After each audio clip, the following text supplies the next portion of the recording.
that's one of the reasons why, just in general, you should go all in on whatever you're doing in life, because you will regret not doing that. Instead of continuing to run as fast as you can, you slow down and then you jump and you fall in. Right. You fall in the mud, right? But if you just go all the way, then you don't get hurt. You make it to the other end. I'm at 100. Like, I'm fully invested. Like, look at all these things. But there was this subconscious part, like you said, that was keeping me at 90. Right. And that part was actually, like you said, I was like falling in the pit. And I was like, well, what's going on, you know? Yeah. But yeah, so I mean, a couple of things that I was thinking about is, well, one of them is that, because I think it's the antithesis to this is playing full out. Right.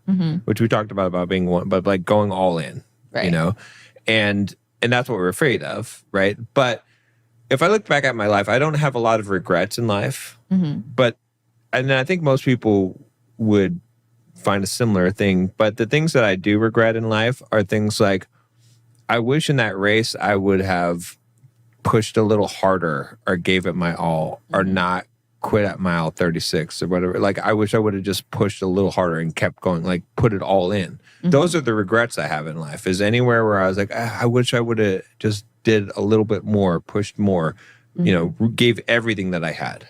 Those are the regrets that people have in life. And that's one of the reasons why, just in general, you should go all in on whatever you're doing in life, because you will regret not doing that. And, you know, one thing that it reminds me too is when I was little, maybe, I don't know, like 10 or 12, somewhere around there, and I was living in South Carolina, there was this woods that we used to play in, kids, right? And there was this huge ditch, right, in order to get there. And sometimes there would be a board across it, so you could cross it into the woods.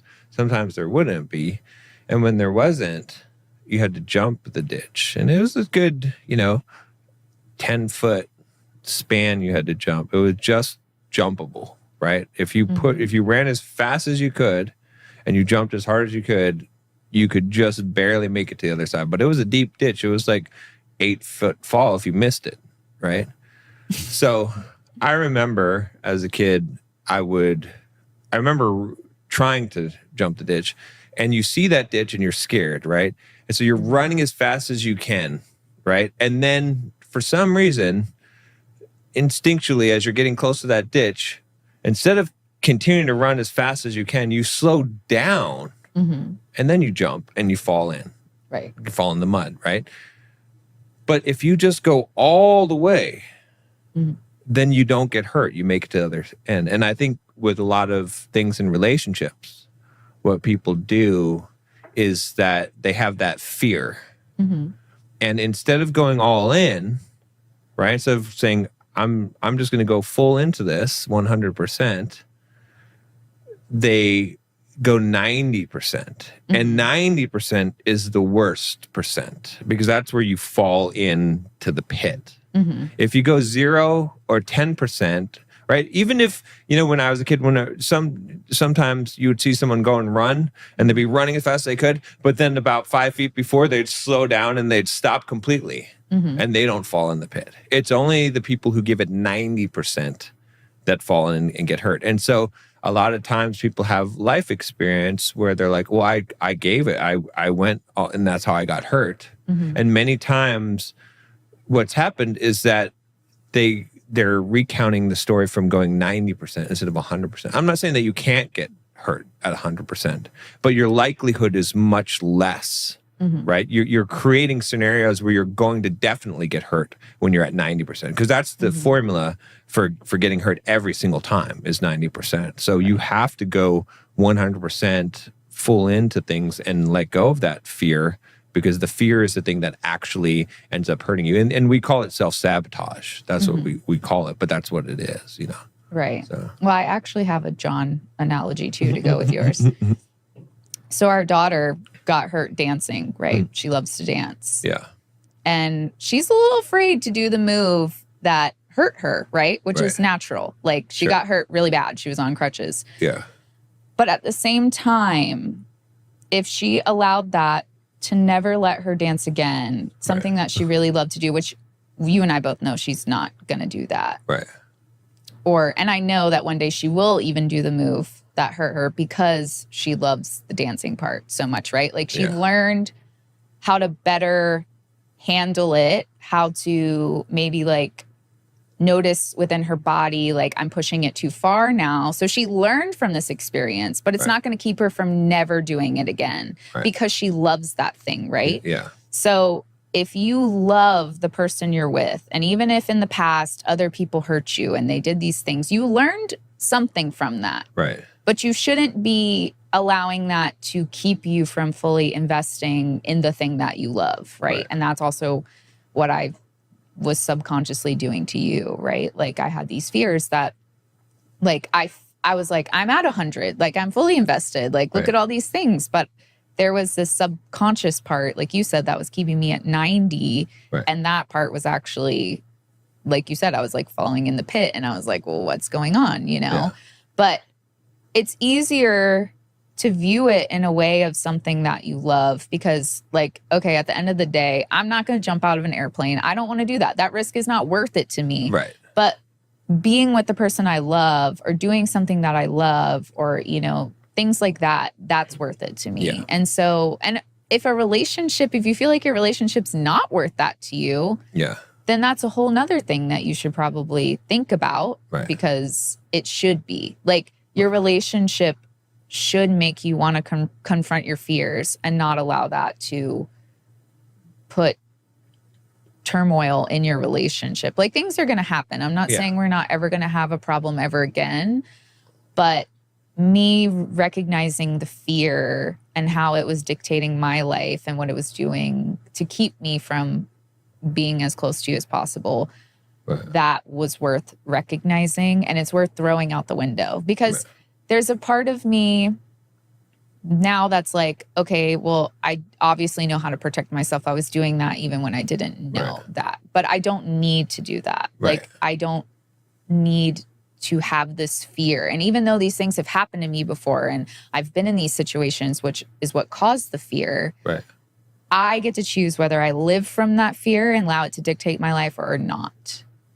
And so if you've survived being manipulated by a woman crying and you survived a man like laughing at your vulnerability, you know that you can survive it again. And hopefully you don't have to do that. But, and with the right person, you won't, but you can't just treat everybody like they're going to do the same thing to you because you'll keep living the same scared clothes off way. And so what if they do? You know, one thing, it's kind of interesting when drunk drivers get into car accidents. A lot of times, in many cases, the actual drunk driver, the person who's drunk, survives and the other people die. And the reason why is because the drunk person doesn't brace for impact. They don't have, their reactions are not fast enough. So they're loose, they're limber. They're like, so when you try to protect yourself, you hurt yourself. We have this illusion thinking that we can protect ourselves emotionally. We cannot protect ourselves emotionally. It's not possible to do. We harm ourselves by doing it. But everyone tends to think that. Most people tend to think that.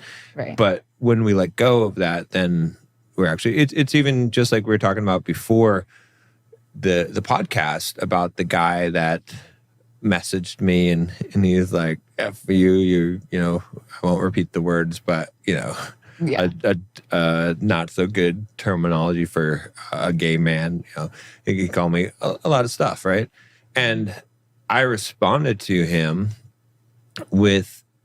without defending myself, without trying to protect myself from just with some indifference and just compassion. And I converted him into a friend. I just had a chat with him, you know, last week on a Skype call, and he's wants to help me. And I wouldn't believe it unless I heard the voice messages that they were sending back and forth. But But the point is, it's like that's what happens when you don't try and protect yourself, right? Because that, you know, when you do that, you hurt yourself. Just like we were talking about, I think what's last week we were talking about the hedgehog, right? It's like, it's the same thing, but it comes from fear, right? And when we have the fear, we think that, and it, just like you said, with the guys that are worried about a woman manipulating them, then let them manipulate you. Then, you can assess that, right? Right. You will be able to figure it out. Right. It's just like I used to say, because guys used to always tell me, oh, what if a woman uses me for dinner, for a date? I'm like, so what? Like, I'll still go out with the girl, and then she could use me for dinner. I don't care. Like, it's like, I have more money.